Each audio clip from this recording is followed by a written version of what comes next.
সুজি half cup, বেসন half cup,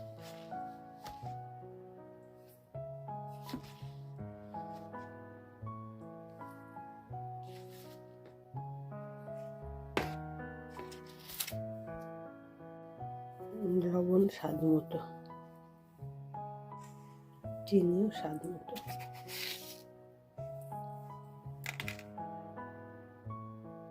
baking powder half table spoon, refine তেল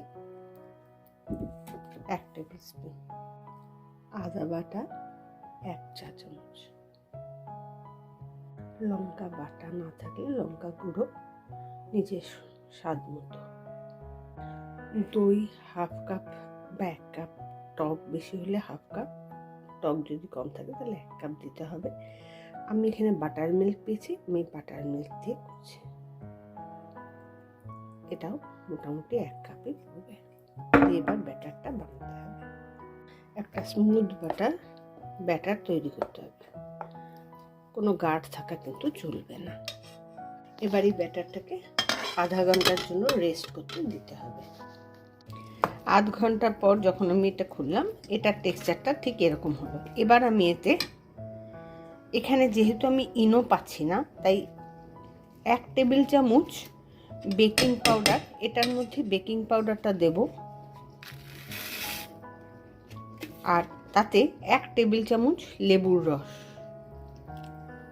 দিয়ে এবার ভালো করে এটা মিশিয়ে সঙ্গে সঙ্গে একটা পাত্রে তেল লাগানো তাতে শিফট করে মাইক্রোওয়েভে ঢুকিয়ে দেবো। এটা আবার মাইক্রোওয়েভে বসাবো।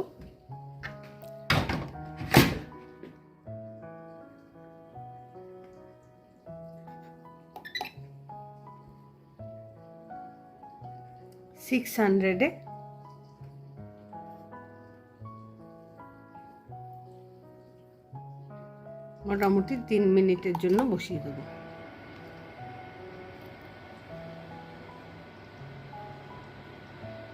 দেখো এটা এতটা ফুলেছে, কিন্তু এখনো তৈরি হয়নি। আরও আমি আবার 3 মিনিট এটাকে মাইক্রোওয়েভে দেব। 6 মিনিট দেওয়ার পর এটা এইরকম পজিশন আছে। এবার আমি একটা ছুরি প্রিক করে দেখে নেব যেটাতে লেগেছে কিনা। দেখো এটাতে কিছু লাগেনি, তার মানে আমার ঢোকলা রেডি। এবার আমি এটাতে ছোঁক লাগাবো, তাই হিং, সর্ষে আর শুকনো লঙ্কা, কারি পাতা, কাঁচা লঙ্কা, কারি পাতা সব দিয়ে হাফ চামচেরও কম তেল দিয়ে প্রথমে একটুখানি ছোকটাকে তৈরি করছি। এবার এতে আমি জল ঢেলে দেবো।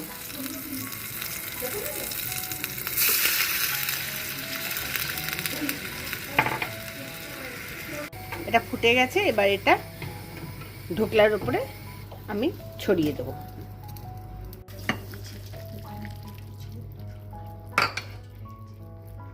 ব্যাস তৈরি হয়ে গেল আমার ইনস্ট্যান্ট ঢোকলা। ঢোকলা পরিবেশনের জন্য রেডি।